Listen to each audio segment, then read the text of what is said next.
Welcome to Kappa Feeling, where we dive deep into feeling all of the feelings.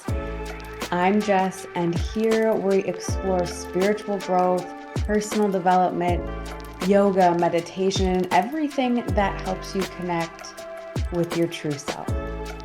Join me as we embrace the journey, one feeling at a time.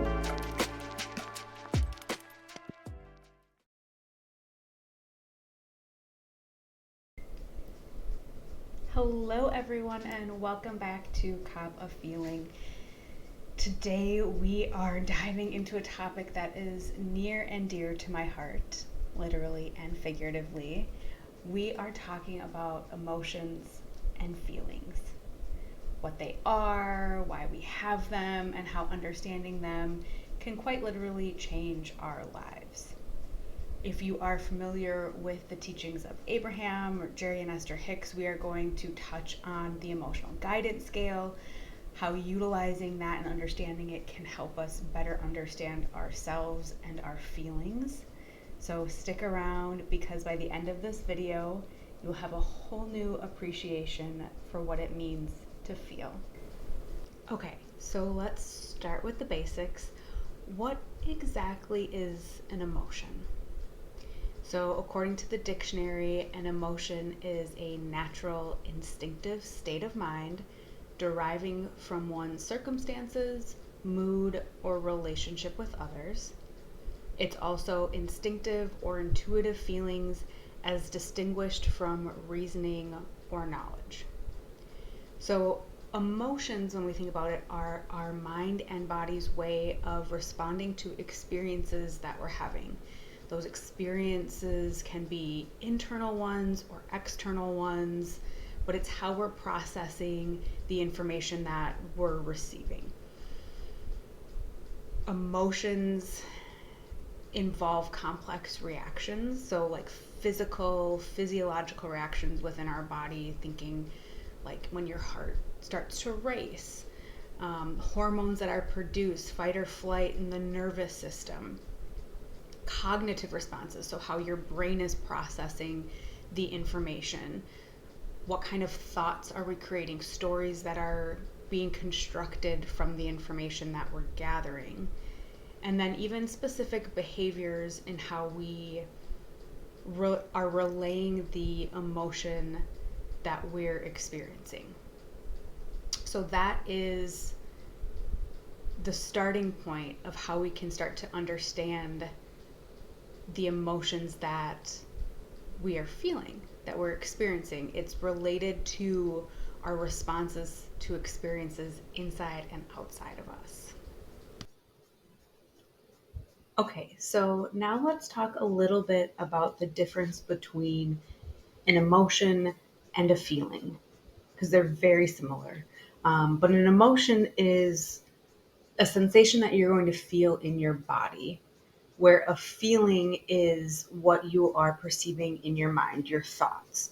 So if we think about the difference, emotion is in the body, feeling is in the mind and the thoughts.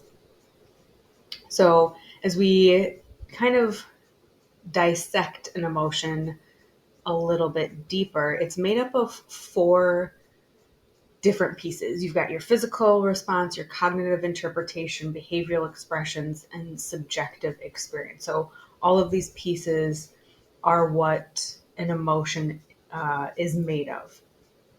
So if we look at the physical response, that's going to be your body's immediate reaction. It's usually involuntary, and it triggers physical changes. So think about hormones, your nervous system, all of the intricacies of the body that happen without us having to actually tell the body to do it. So that's going to be the physical response piece of an emotion. And then we've got the cognitive interpretation.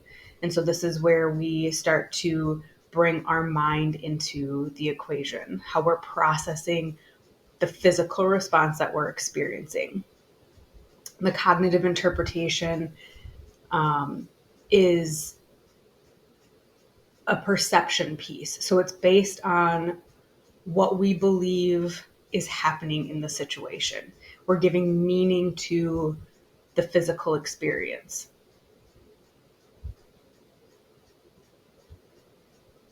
When we go into the behavioral expressions, so this is coming back to the body, but it's the outward expression of that emotion, right? It's the communication piece.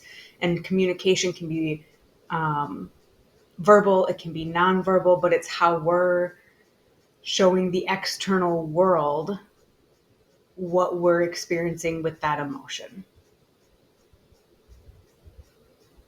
And then we move to that subjective experience. So this is where we start to understand the difference between an emotion and a feeling, because an emotion is going to be the same, but a feeling is going to be different for each person. It's personal, it's unique, it's how we process the emotion. So it's based off of our perception, our background, our experiences, right? The stories that we've created in our mind about this experience and this emotion. So it's going to be unique to us. So we may be in the exact same situation as somebody else, experiencing the exact same physical responses, the exact same emotion, but because our cognitive interpretation is going to be different, how we're expressing that nonverbal or verbal communication and then getting feedback on that is going to be different. It's going to shape that subjective experience for us. So if we look a little bit deeper at these four pieces and kind of pull it all together, if we're looking at a physical response, right? So let's say we're talking about fear. A physical response to fear could be the heart rate increasing. It could be your muscles tensing up, getting ready for that fight or flight experience. Your breathing quickens, right? Your eyes dilate and focus in. So it's those physical responses that are being triggered by this fear emotion. And as we shift into the cognitive interpretation, this is where the mind is assessing those fear responses and saying, if this situation is dangerous, I might be in trouble. Maybe the mind understands that it's not an immediate danger, but you're still experiencing those same physical responses. If you have a fear of public speaking, you could be experiencing those same physical responses, the quickening of the breath, the increased heart rate, but your brain is now saying, but you're not in immediate danger, right? So it's interpreting what your experience is. So then we come back to those behavioral expressions. How is the body communicating this experience of fear? So there's the fight, flight, freeze response, right? So you could engage in a fight. You could run away from the situation. Maybe you just freeze, right? That freeze response. It might be avoiding eye contact. It could be expressing an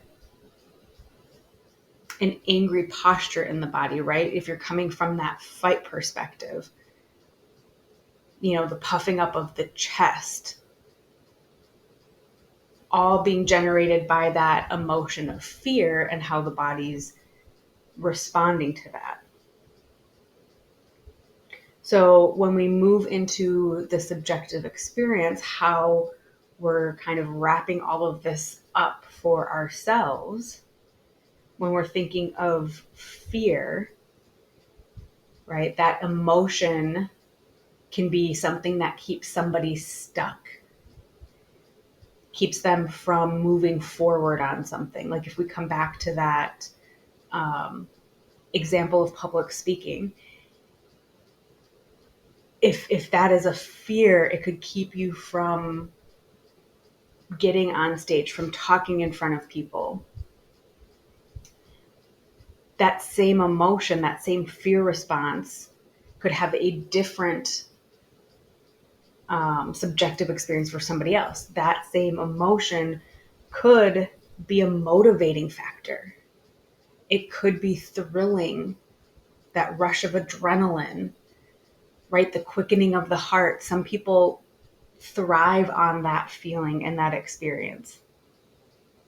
So understanding how you respond, what your experiences have been, helps to shape and understand how you are experiencing and responding to emotions and how they're being turned into the feelings that you're experiencing, right? Those stories in the mind. So when we look at all four of these pieces, how they work together and they shape our experiences, and it's how we then begin to express our emotions in ways that are true and authentic to ourselves. And it's why one person is going to express the same emotion differently than you are. And that's why it doesn't make their expression of that emotion right or wrong or good or bad. And it doesn't make your expression of that emotion right or wrong or good or bad. It just is, right? So when we understand all of this, we can start to see our patterns, we can start to see our responses to things, and we can choose if we want to respond differently, right? If we want to find healthier ways of expression. But we can't begin to uncover that until we start to really acknowledge and recognize where we're starting from. So that is the four pieces that kind of put together an emotion and how we process all of that. So now as we move on to the emotional guidance scale, so this is, like I said earlier, if you follow the works of Abraham or Jerry Nestor Hicks, this is their list of the emotions and the scale as we move through it. So emotions all have frequencies. The upper part of the chart is going to be a higher frequency than the lower part. But this is where we can start to recognize where we're falling on the scale, what emotion is arising, and how we can move to a better feeling, right? So it's a tool that helps us bring awareness and allows us to begin to shift our mindset and our focus, because we can have this idea that we want to be in a state of empowerment and love and appreciation. But if we're not aware of where we're starting from, or where we actually are feeling the emotions, we can't make those shifts into a higher state. So if we look at, we look at worry. Maybe you're worried about your financial state. If we immediately want to be up here with enthusiasm and happiness about our financial well-being, the problem is that we're skipping all of these other steps. We're skipping doubt and disappointment and frustration and boredom. And so we may have a temporary space and happiness, but it's extremely hard and almost impossible to stay in that state if we've skipped all of those other ones. Because what's going to happen is we haven't addressed all of those other feelings and emotions. So they're just lying dormant, and we're going to fall back down to doubt and worry maybe even lower into anger or discouragement.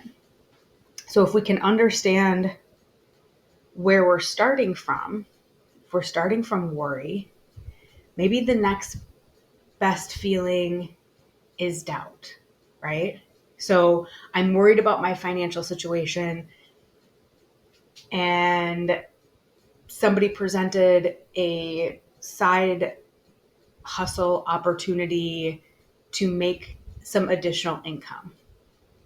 But I'm worried about that. I don't know if that's going to help with my financial situation, right? So now I'm moving into a space of doubt, right? It's still not a great feeling, but it's a better feeling than worry, because doubt has me thinking about what possibilities there could be. And even if I'm not fully invested in the possibility and I'm still questioning and wondering about the possibility, I'm moving into a space of action, and I'm bringing myself closer to alignment and those better feelings, because from doubt, maybe I am uncertain that this will help with those troubles, but I decide to give it a try anyways. And I try it and it doesn't work. And now I'm in this space of disappointment. Still doesn't feel great, but it's giving me more context and information about where I want to go. So why am I feeling disappointed? Maybe I'm disappointed because it didn't work. Well, why didn't it work? Did I actually put forth the effort and energy to make it happen? Was my time frame, did I expect it to work overnight? And I start to get curious about why I'm feeling disappointed. And then I get to make another choice, another decision that moves me further up that ladder. So I keep moving in this space, and I keep with this opportunity, and now I'm feeling overwhelmed because now there's so much information. I don't know where to put my attention, right? But once again, I'm not wallowing in a space of worry. Now I'm in a space of feeling overwhelmed. So what action can I take to move me maybe up to pessimism or boredom?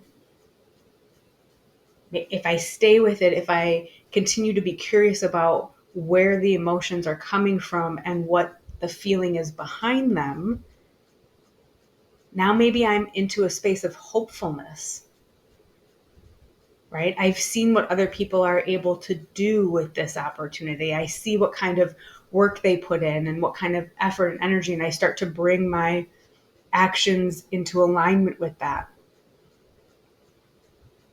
And so the feeling I'm feeling more often than not is hopeful. And I may fall back into pessimism or doubt, but I don't stay there as long as I was there to begin with, because I'm able to assess where I am in this moment on this emotional scale, and then reach for a better feeling. So it's a practice. So like anything, it's not something that we don't go to the gym and expect to have toned arms and flat abs the first time that we're there. We continue to show up for ourselves. We continue that practice of healthy behaviors, right? So understanding where we're falling on the scale and having that self-awareness is all a practice. And it helps move us into those higher frequencies, those higher emotional states. So this is a fantastic tool. I have one of these, this exact one I have printed out in a beautiful frame, so it's easy for me to see, so that when I take a moment and go, okay, what am I feeling right now? And I find it on the list and I say, what is that next better feeling? And what steps can I take to get there? right? What's one action piece? What's one thing that I can control that will move me a little bit closer to that better feeling, right? You can also take this and put it as a wallpaper on your phone. Because the thing is we're always getting information. We're always processing things, experiencing emotions, turning them into feelings. And so the more we can practice how we're feeling in the present moment, the easier it becomes to make those small changes and adjustments to continue that forward progress. So I actually have this chart, this visual, this graphic available for you. It will be in the little description area as a printable PDF and also as a phone wallpaper. So you can have access to this immediately. So you're not searching around to find it, because by the time that happens, we've lost that space of where am I right now, right? We tend to be a very instant gratification society at the moment. So if we don't have access to something instantly, we tend to forget about it. So set yourself up for that success. Be able to easily continue to identify and self-assess where you're at.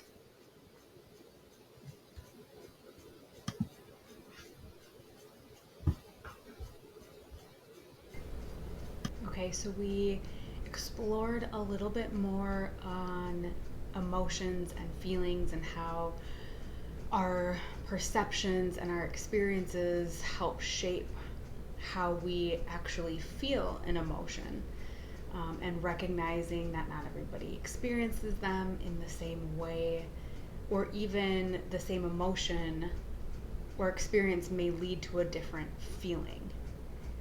So you might be asking yourself, why is this even important to understand? Why do we even really need to put that much credence into emotions in the first place?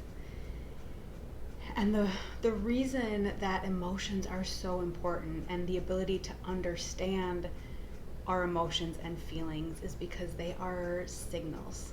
They're guideposts leading us on our journey, helping us to move towards better feeling feelings, to find those states of joy and bliss and love and appreciation.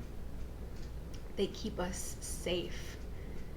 That awareness piece, right? When we can understand the physiological signals of our body, when we're entering fight or flight, when that fear piece is coming in because we don't feel safe, how we can understand all of that. So emotions are super valuable and important for us to understand. And so as we continue to explore our emotions and our feelings, it becomes really important to understand where we're falling on that scale that we saw. How that feeling in the moment is, but being able to witness it from like a third party perspective, to take ourselves out of the immediacy of the experience and to get curious as to what that emotion is trying to tell us. Because when we can start to understand what the emotion is trying to tell us or where it's trying to guide us to, we're better equipped to move up the scale, to make choices that lead us into better feelings, more in alignment with our true self, right? More in alignment with where we want to go and our journey, our well-being, right? So if we can understand our emotions, but get curious about what they are trying to tell us, if we can take ourselves out of that automatic reactive energy and step into that witness energy, right? We can allow ourselves to make choices that are shifting us to where we want to go. So if we think about our emotions as these guideposts on our journey, and we're walking down a path, and on our path we come to this fork in the road, and there's signposts, and one signpost says happiness and joy and love, and the other signpost says fear and despair and unworthiness, and we're not paying attention to those signposts. We're just going about kind of asleep, not in tune with our experience, our emotions, the energy, right? Those signposts. And so if we're not paying attention to the signals that are coming into our body, we might end up going down that path of fear, of judgment, feelings of unworthiness, when really we wanted to go down the path of joy and love and gratitude and appreciation, but we missed the signposts. But the great thing is that our emotions and feelings are constantly giving us those signs and signals, right? They're responding to our perceptions of what we're experiencing. So if we go down that path of fear and judgment, and we begin to recognize that these are not the feelings that we want to feel, this is not the experience we want to have, this is not our authentic self, then, and we start to pay attention to those signs, we see another signpost that says, maybe it says anger or doubt, right? When we look at that scale, anger and doubt are higher on that scale. It's moving us and having us take action to make our way back to that place of love and gratitude, instead of staying down that path of fear and judgment,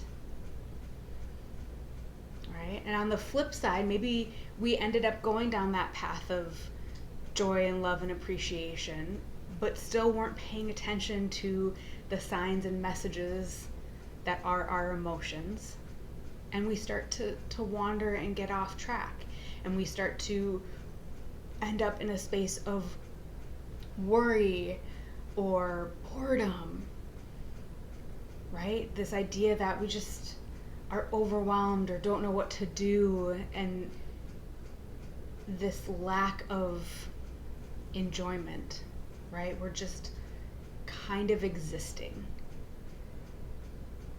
But we know what it felt like to experience those higher emotions, right? Joy and gratitude, appreciation, all of that. We've been there, we've experienced that.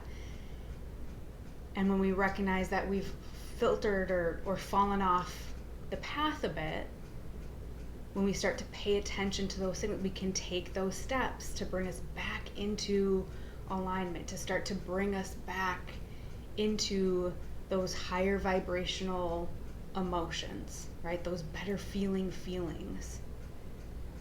So when we really take the time to understand emotions and feelings and how we're experiencing them in our reality, so in our body, in our mind, how are these emotions showing up, right? It helps us to better understand ourselves, right? So there's a self-awareness aspect when we get to actually understand emotions.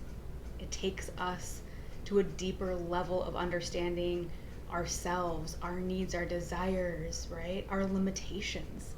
So when we can understand the different aspects of ourselves and how we're showing up, that's when we can make adjustments, when we can make shifts so that we bring ourselves even more into alignment with who we are and who we desire to be, right? Understanding not just our emotions, but emotions in general, and understanding that feelings are coming from our own lived experience and experiences and perception. So the way I am feeling about something, it might be the same experience and the same emotion as somebody else, but that may generate a different feeling because we have different experiences and perceptions. So understanding this helps with relationships. It helps with our relationship with self. It helps with relationships with others, right? It leads to healthier connections and communication. Understanding our emotions and our feelings and those signals, it enhances decision making, right? If I'm in a place of fear and I can step out of that for a moment and say, this fear I'm experiencing is immediate, life-threatening fear. I need to take action. I need to remove myself from this situation. Or is this fear coming from a perceived story that I've told myself, right? Maybe it's that I experienced an actual life-threatening experience and was in that state of fear. That situation is no longer happening, but I'm perpetually living in that state of fear. If I can step out and witness that, my decision making is not based on immediate fear, it's based on a perceived fear. I can start to change the decisions that I'm making. I can make different decisions that will lead me on a path to finding better feeling feelings, right? Moving myself up that ladder, right? It gives us greater empathy for others because we can start to understand how somebody else may be experiencing an emotion or feeling, right? Understanding that their experience is going to be different than ours, and we don't have to agree on how that experience is perceived, but I can understand and sympathize and empathize, right? I can have more compassion for people when I understand myself, my emotions and feelings. Then I can help understand somebody else's, right? I don't have to see everything from my point of view because I understand that it's not black and white. My experience isn't everybody's experience.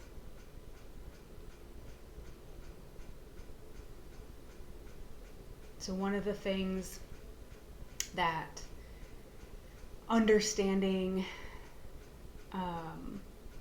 the emotional scale and how to move through it and be that witness of myself has been helpful in my whole transition. So when I made that choice to leave law enforcement, I knew it was the right choice. There wasn't any doubt or fear, but there was a lot of unknown. And there was a big gap of time between when I left the profession and when I figured out my current path, right? This space of teaching and guiding on this journey. There's been a big gap where I didn't know what my life was going to look like, what I was supposed to be doing. There was doubt and worry and fear and a lot of these lower frequency emotions that came to play that said, hey, here we are. And because I had the emotional awareness, it didn't mean I didn't feel those things. It didn't mean I didn't get stuck in those emotions longer than maybe I would have liked to. However, I was able to recognize that this isn't the feeling that I want. This isn't where I want to stay. So how can I make a choice to move into a better feeling feeling. Also recognizing that I'm not going to go from worry and doubt to joy and bliss and gratitude in one fell swoop. Like, that's not how it works when you move through the scale.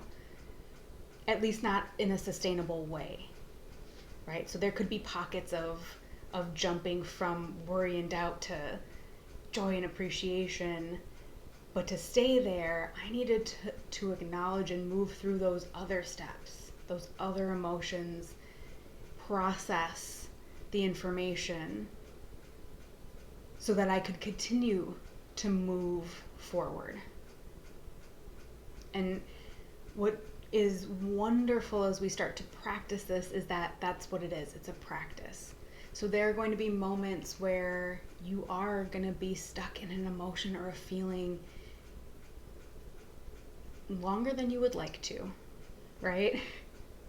And that's part of the experience of this human journey, right? It's experience the range of emotions and feelings. But when we practice, and when we practice continuously, and when we're experiencing those better feeling feelings, it becomes more second nature, right? It doesn't take us as long to recognize when we fall down into a lower energy or emotion. It doesn't take us as long to recognize that we need to step out of that emotion and see it for what it is, so that we can continue to move forward. When we get to ask ourselves, what is this feeling trying to tell me? Right? What am I missing that this feeling, this experience in my body, my mind, is trying to tell me? And when we continue to get curious and ask those questions and practice this, we get better at listening to ourselves. We get better at listening to the language of emotions and feelings.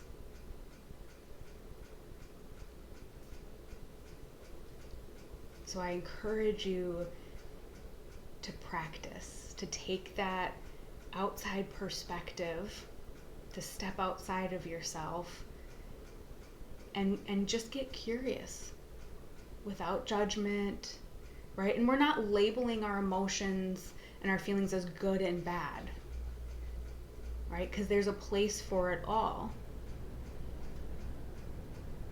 Fear, if we're labeling things, fear has a place where it's good, right? If I'm in imminent danger, fear is fantastic, because fear is going to kick me into gear to take action and to preserve, right? That self-preservation is going to kick in.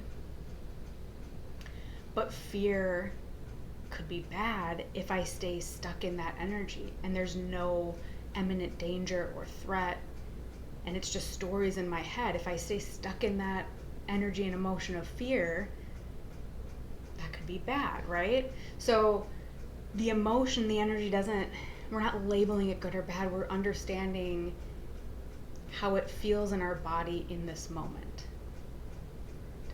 Is it a feeling that we want to continue to experience, or do we want to move into a better feeling?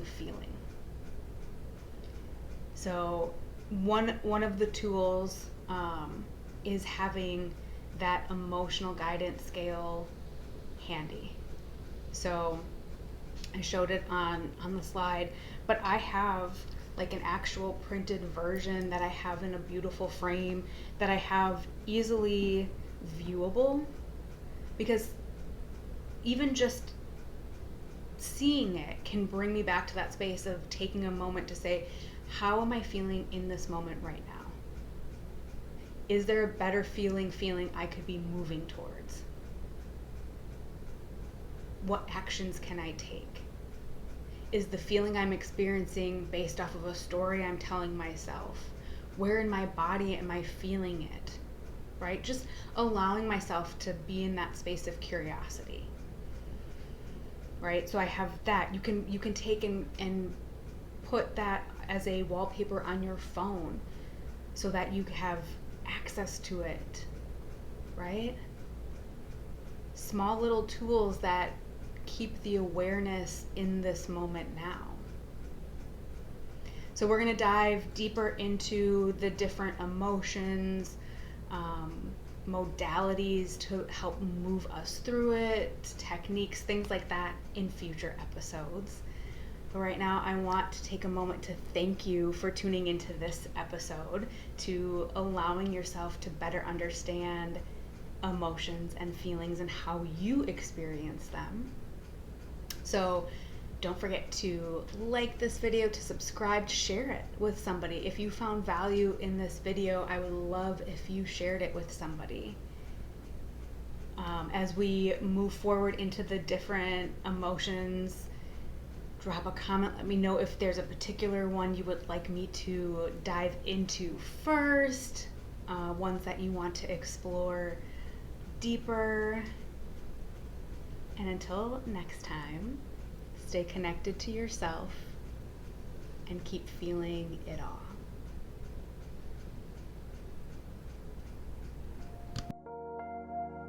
Thanks for tuning into Cop of Feeling. If you loved this episode, don't forget to hit that subscribe button and share it with someone you think will love it too. I'll see you next time as we keep exploring all of the feels. But until then, stay connected to your heart and keep feeling it all.